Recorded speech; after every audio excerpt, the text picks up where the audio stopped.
Bonjour tout le monde, aujourd'hui je vous retrouve pour parler du BAFA, donc le brevet d'aptitude à la formation d'animateur. C'est un diplôme qu'on peut obtenir à partir de ses 17 ans et qui s'obtient en 3 stages, un stage théorique et 2 stages pratiques.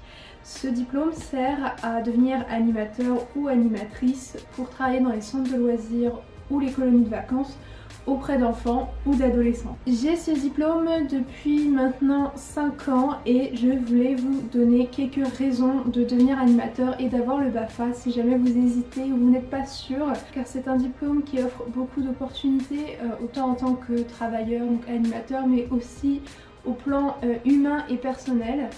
Donc comme beaucoup de métiers proches de l'humain, le métier d'animateur vous rapproche de certaines valeurs humaines et vous enrichit énormément au plan humain. Vous prenez confiance en vous, donc vous allez être habitué plus facilement à parler face à des groupes de jeunes.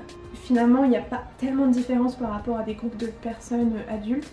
Donc on prend facilement confiance en soi parce que quand on est animateur, il faut s'exprimer clairement, il faut avoir confiance en soi, il faut montrer aux jeunes qu'on a confiance et lui donner lui-même confiance en nous. Vous allez aussi être capable de faire preuve d'une meilleure prise de parole en public. Donc comme je l'ai dit avant, vous allez très souvent devoir vous exprimer face à des gros groupes de jeunes. Il faut utiliser une voix assez forte et il faut aussi avoir confiance en soi au moment où on s'exprime.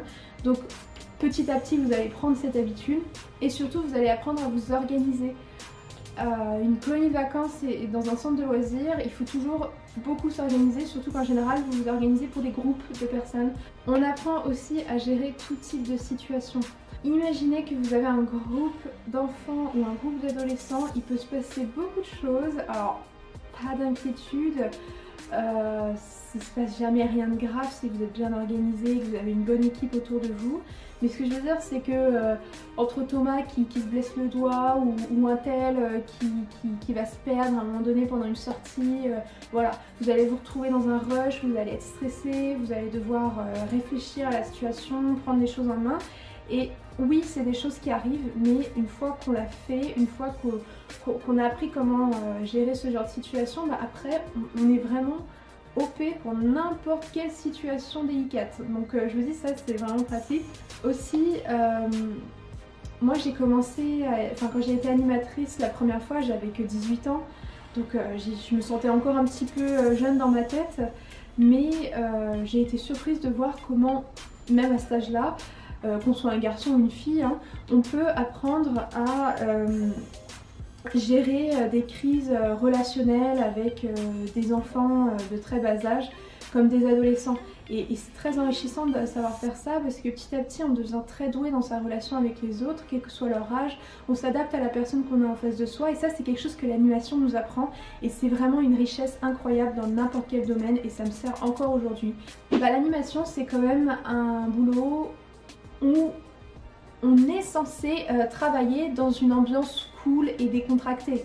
Le but numéro 1 d'un animateur est de s'assurer de la sécurité des jeunes ou des enfants qu'il prend en charge évidemment, mais son rôle numéro 2 c'est de divertir ces jeunes, de faire en sorte qu'ils s'amusent, de leur faire passer du bon temps. Et du coup si l'animateur lui-même ne passe pas du bon temps, bah c'est un peu délicat. Mais la plupart du temps on arrive à mettre une bonne ambiance et c'est assez décontracté. Et les meilleurs animateurs sont ceux qui s'amusent dans leur fonction. Et moi ça m'est arrivé plusieurs fois de m'amuser, alors pas toujours, des fois je me forçais un peu et là c'était pas trop fun pour moi, les enfants pouvaient le sentir parfois. Mais plein de fois on a fait des activités, des sorties, je m'amusais vraiment, j'étais contente de partager ça avec eux. Et au final ils ont ressenti la même chose. En plus, en fonction de là où vous travaillez, vous pouvez avoir des horaires assez flexibles. Si vous travaillez en centre de loisirs, on vous dit voilà, tu viens à telle heure, tu repars à telle heure et puis tu reviens, machin, tout ça. Mais après ça dépend de ce que vous faites. Si vous travaillez en maternelle, vous allez avoir des horaires très cool. Vous allez travailler le matin toute la journée, puis après vous revenez l'après-midi à partir de 16 h et vous restez jusqu'à 18 h. Ensuite vous pouvez rentrer chez vous. Enfin franchement c'est assez cool, c'est pas trop exigeant comme horaire. Par contre si vous êtes en colonie de vacances ça va être différent. En colonie de vacances on est vraiment avec les jeunes H24 donc il faut toujours être au taquet. Évidemment on a quelques moments de pause, on a des jours de pause comme dans tous les boulots. mais on commence beaucoup plus tôt et on finit beaucoup plus tard. Mais les colonies de vacances, de toute façon, ça dure pas toute l'année, donc c'est un peu différent. Si vous travaillez en centre de loisirs, vous verrez que vous aurez plus de flexibilité d'horaire, plus de possibilités d'horaire. On trouve facilement du boulot parce que les animateurs et les animatrices en France en particulier, il y en a très peu. Je sais que il y a plein de centres de loisirs dans plein de communes où il y a plein de colonies de vacances pendant les vacances qui recherchent plein d'animateurs. Vous avez des sites pour vous aider à trouver des positions d'anime. Il y a notamment Planète Anime sur lequel j'allais souvent. Je vous le mets en barre d'infos. Mais oui, on trouve beaucoup de boulot, je vous le dis. Je crois que c'est un des jobs où il y a le plus de place. C'est très très demandé, donc vous ne serez jamais à court de boulot, ça c'est sûr. Hein. Même pendant les vacances, si vous faites ça en tant que job étudiant, vous aurez toujours quelque chose. Et vous pouvez voyager en étant payé. C'est-à-dire que moi, ça fait 4 ans, enfin j'ai le BAFA depuis 5 ans, mais ça fait 4 ans que je travaille en séjour linguistique à l'étranger avec des adolescents et j'adore ça. Je suis pas énormément payée, je fais pas trop ça pour l'argent, mais en tout cas, voilà, vous êtes payé pour voyager avec des jeunes, partager des moments à l'étranger génialissimes avec eux. Il y a un programme qui est prévu, vous pouvez aller dans des pays super. Et en plus, moi qui adore les langues, qui les étudie depuis plusieurs années, et en plus j'adore aussi découvrir des nouvelles cultures étrangères. Partager ça avec des gens, enfin avec des jeunes je veux dire, c'est vraiment génial.